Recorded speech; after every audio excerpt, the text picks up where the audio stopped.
Nilsson, Pan, Pavley, Roth, Stone, Vidak, Wachowski, Wolk.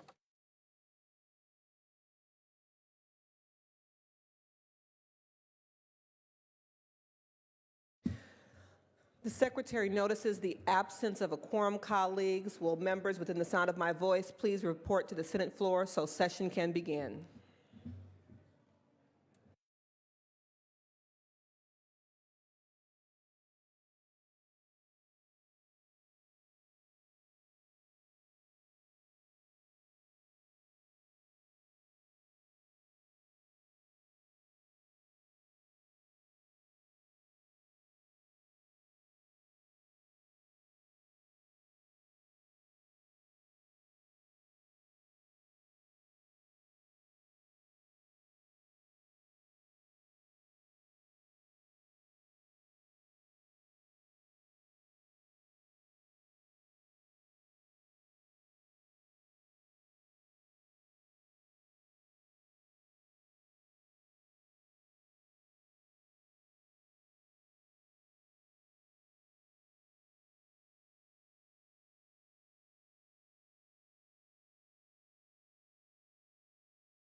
Allen, Anderson, Bates, Bell, Berryhill, Block, Cannella, De Leon, Fuller, Gaines, Galgiani, Hall, Hancock, Hernandez, Hertzberg, Hill, Hueso, Huff, Jackson, Lada, Leno, Leyva, Liu, McGuire, Mendoza, Mitchell, Monning, Morrell, Wynn, Nilsson, Pan, Pavley, Roth, Stone, Vidak, Wachowski, Wolk.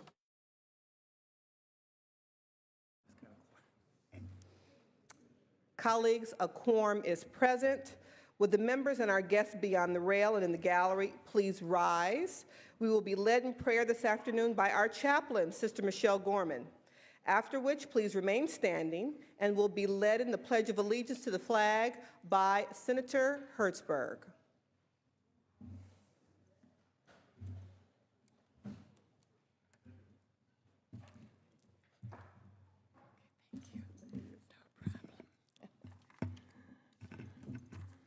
Good afternoon. Let us center ourselves in God's presence. And today I invite you to listen to a short poem by Mary Oliver entitled Praying, after which we will take about a half a minute of silence so that you can listen to the prayer that your God is praying in your heart today. Praying by Mary Oliver. It doesn't have to be the blue iris. It could be weeds in a vacant lot, or a few small stones. Just pay attention. Then patch a few words together. And don't try to make them elaborate. This is not a contest, but the doorway into thanks, and a silence in which another voice may speak.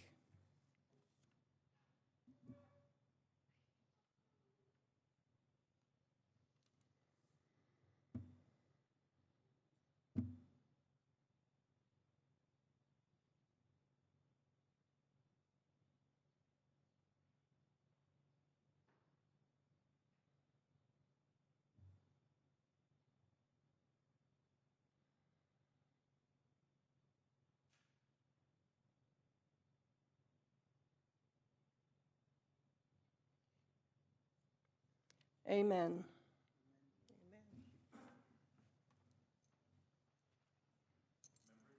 I pledge allegiance to the flag of the United States of America and to the republic for which it stands, one nation, under God, indivisible, with liberty and justice for all.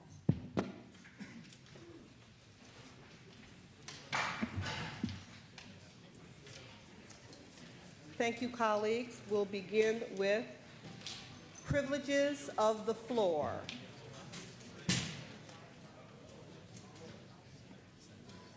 Senator Hall, we'll begin with you with privileges of the floor. Senator Fuller, I see your mic is up. Why don't we, Senator Hall, are you ready? Madam President, yes. For what purpose do you rise? Madam President, I rise for a special presentation to our chief, Debbie Manning. Thank you. Senator Hall at Senator Manning's desk. Go ahead. Thank you. Madam President and Vice Chair of the California Legislative, as the Vice Chair of the California Legislative Black Caucus, and as we begin February, which is Black History Month, we would like to recognize a Black history that is happening right here in our own Senate chamber. The California Legislative Black Caucus is proud to recognize Debbie Manning as the first African American and the first woman to become Chief Sergeant of Arms of the California State Senate.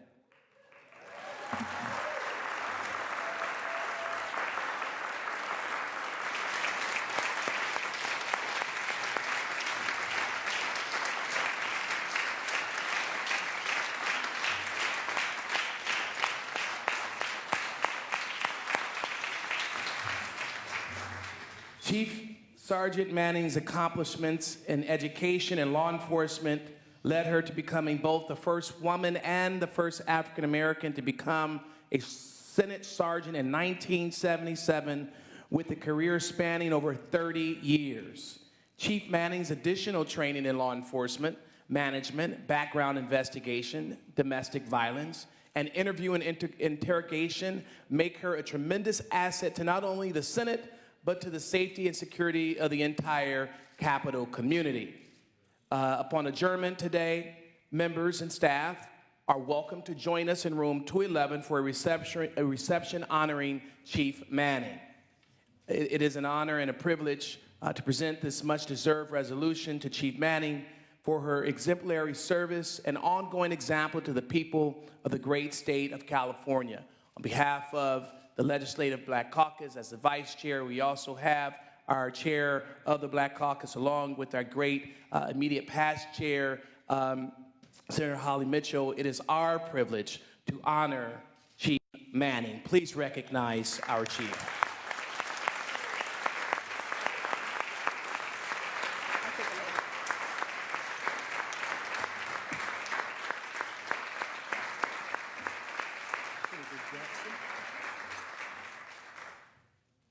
Senator Jackson. Thank you. As our esteemed Vice Chair of the Legislative Black Caucus observed, Debbie Manning is also a woman. So on behalf of the Legislative Women's Caucus, I too want to stand and congratulate her on being the first woman Sergeant at Arms. And I want to tell a little story about Debbie Manning that many of us, the other women here today, will, I think, appreciate, as will many of the women surrounding us. Although I've just served with Debbie a short period of time, there's no question about her competence, her professionalism, and her trustworthiness. She's also, however, been active in a number of organizations helping other women rise to the top. She has been active in the group Leadership California.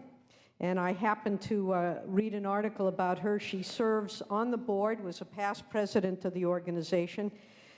But as a student about to graduate from UC Davis a few years ago, we won't give the age, but we can all figure it out maybe, and then add 20 years because she looks so young.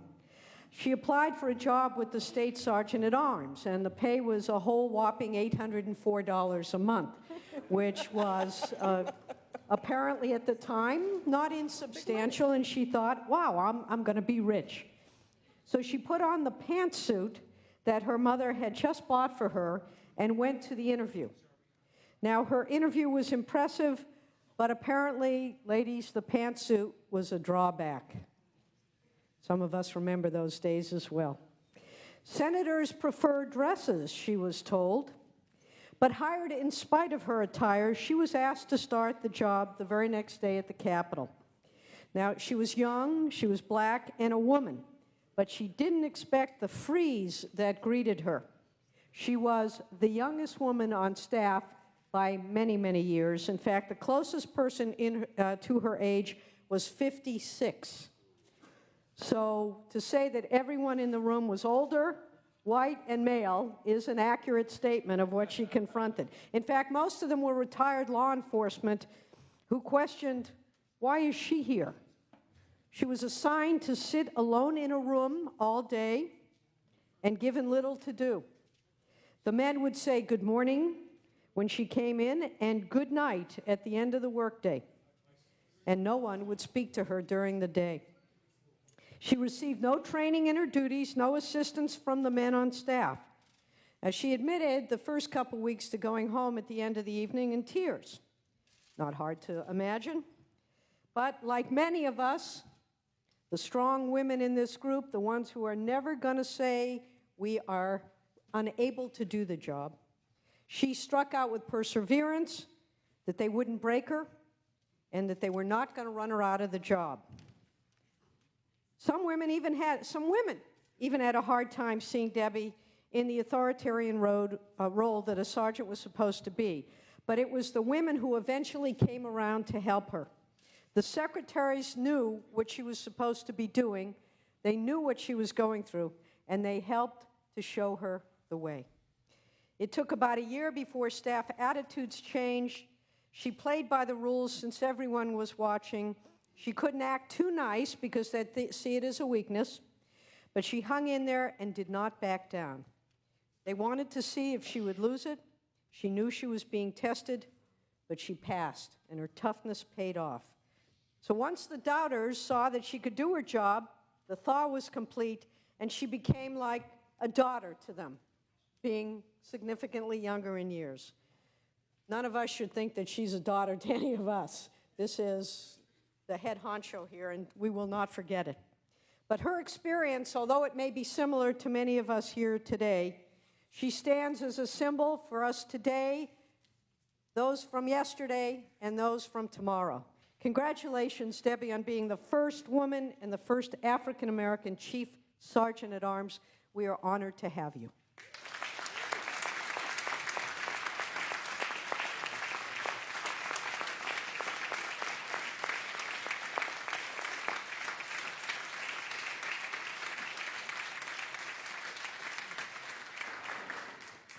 Senator Fuller, for what purpose do you rise? I'd like to add on to Deb Manning's accomplishments. Please do. As a member of Rules, I was able to meet Deb in the beginning days and interview her about why such a charming and accomplished individual would come back to an organization she'd already been to and help us in some of our darkest hours. And if you haven't asked her that question yet, you should, because it shows the very committed, competent, and far-seeing person that she is. And we are very lucky to have her come back at this time now and provide a new vision, no blame, lots of integrity for all of us to move forward. And she's fixing things. And a lot of them are a lot nicer from a woman's perspective. Most of all, I'd like to thank her because when I was 29 and 39, I became a principal and a superintendent. And I, too, was the only woman in the room generally. And we are all tested. But the great news is that look how much better we all are because we were tested. And look how much farther we're going to go because somebody tested us to see if we had the best of what there was to give. And I'm here today to celebrate that fact because if we keep our eye on Deb Manning, I think we're going to see a really new vision for what can be. Thank you.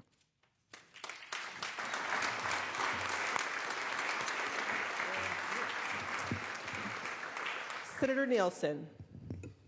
Ladies and gentlemen of the Senate, let me add a male voice to these accolades for Debbie.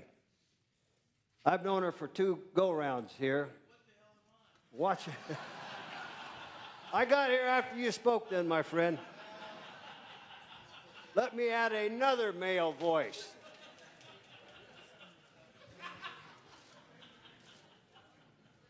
Proceed, No Senator slight Nielsen. You have intended our to my attention. colleague there. Proceed, Senator Nielsen. Debbie, you know you're a trailblazer and a pioneer. And you were way back when you started. And I never saw you one as blindly ambitious to climb up the ladder of power and importance. In fact, you did your long career here and retired. Very happily so, but for the sake of the Senate, you came back to us, to serve us. Maybe even divinely ordered. Maybe God had a purpose to bring you back here, but we're sure glad you're here. And every time I go walking by, she's in that office just grinding it out, whatever the time, and she's always smiling. And when you're here, you feel secure because you know you've got a steward at the helm. Thank you, Debbie.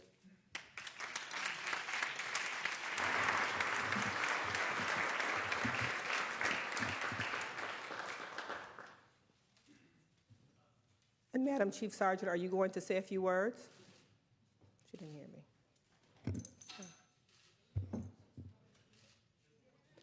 I was asking if our honoree was going to say a few words.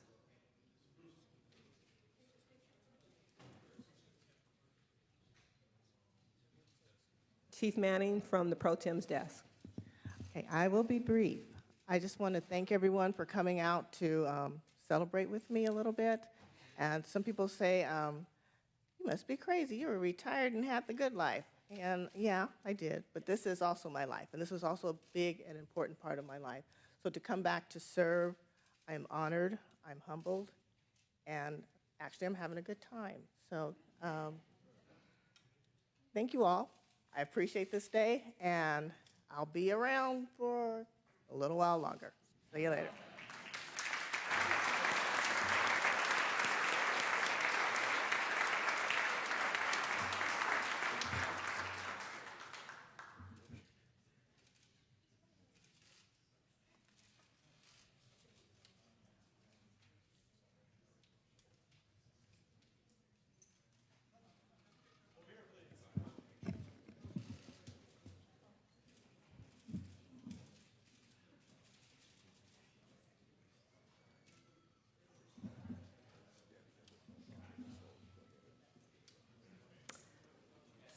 Senator Fuller.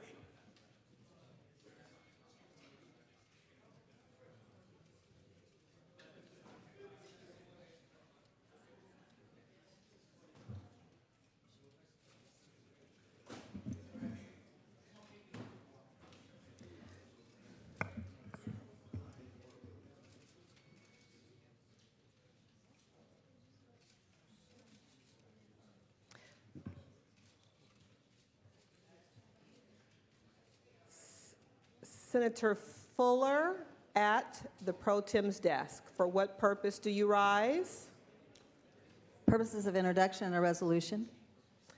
Colleagues, we are looking at file item number 7, SCR 9. Secretary, please read. Senate Concurrent Resolution 9 by Senator Fuller relative to Girls and Women in Sports Week. Senator Fuller.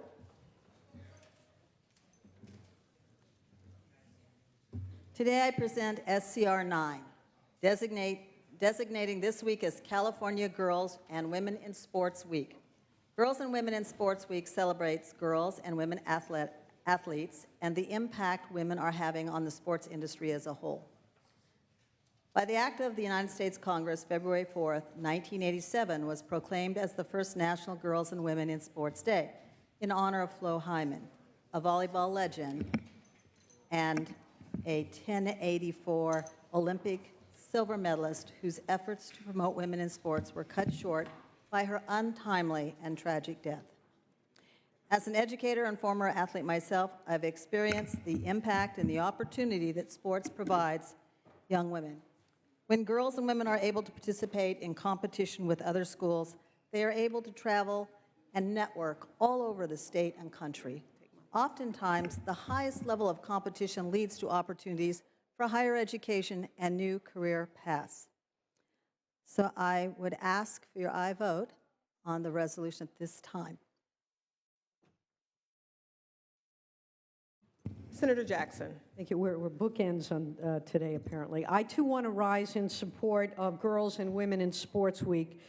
For many of us in this room, many of the women in this room, I would venture to say that the ability to participate in sports as young women has been an integral part of our leadership training and our ability and desire to rise to levels of leadership.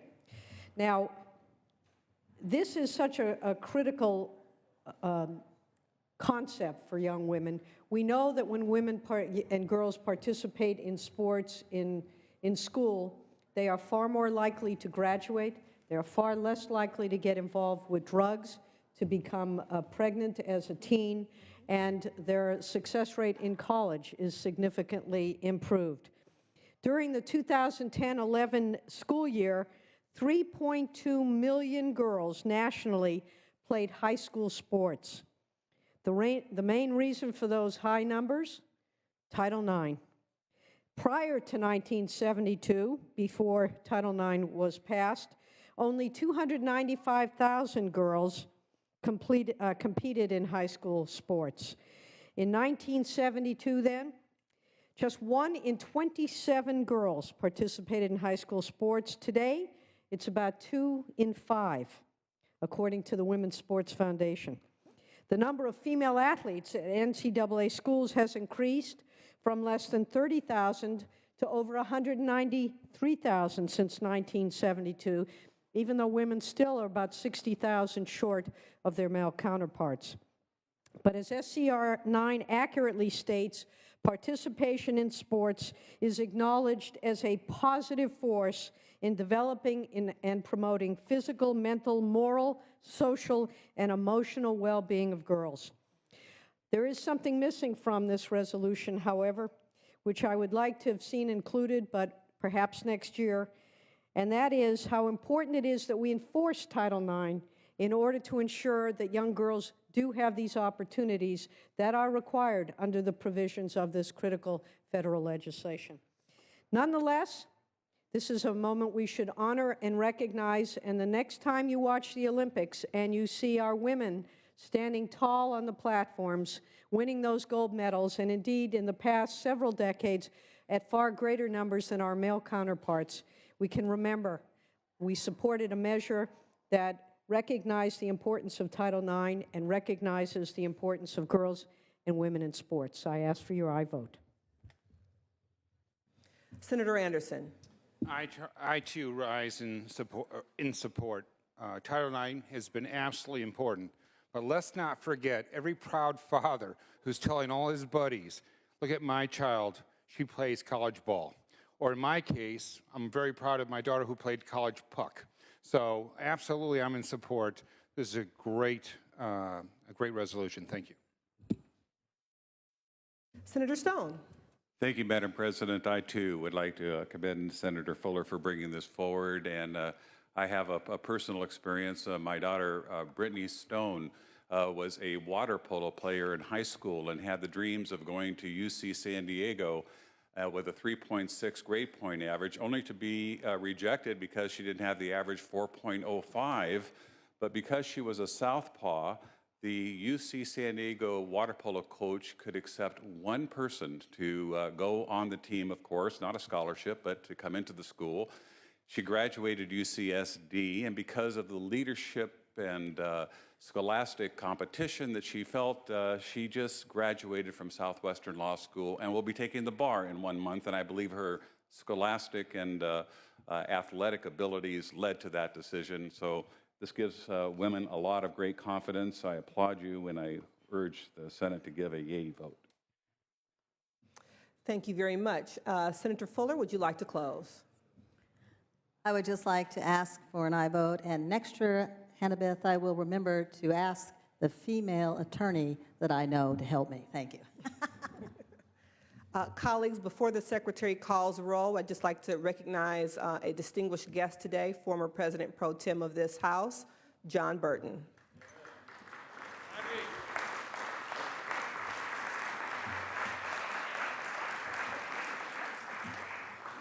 And an ardent supporter of Title IX, I'm sure.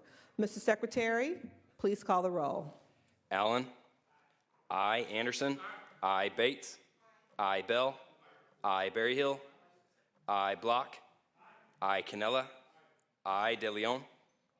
I. Fuller. I. Gaines. I. Galgiani. I. Hall. I. Hancock. I. Hernandez. I. Hertzberg. I. Hill. I. Hueso. Huff. I. Jackson. I. Lada. I. Leno. I. Leyva. I. Liu. I. McGuire. I. Mendoza. I. Mitchell. I. Monning. I. Morrell. I. Wynn. I. Nilsson. I. Pan. I. Pavley. I. Roth. I. Stone. I. Vidak. I. Wachowski. I. Wolk. Wolk, aye.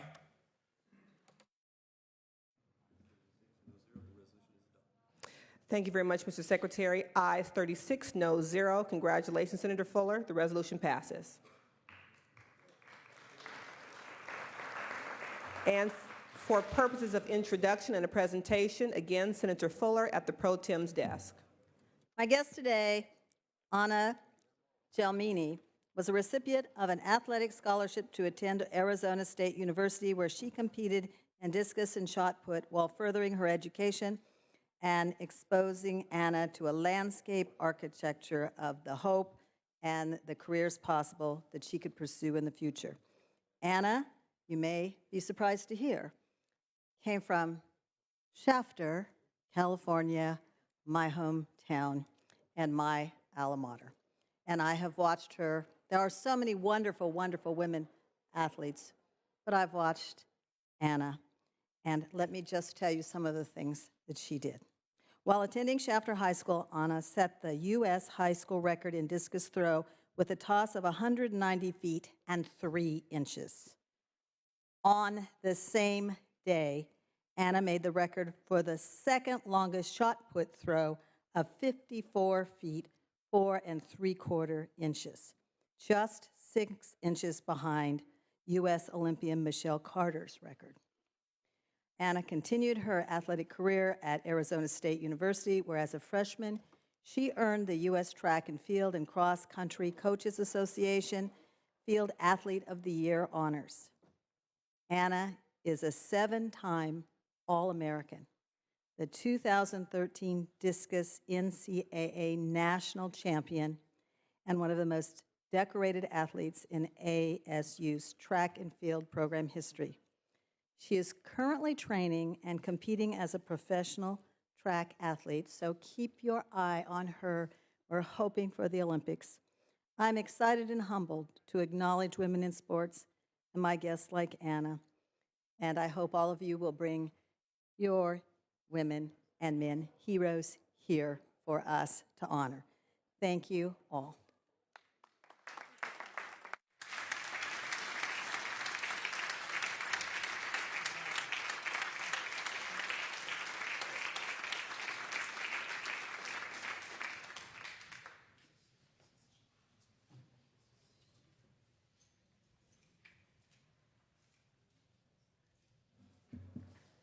Congratulations, and I'm assuming those are your parents with you. Congratulations to your parents as well.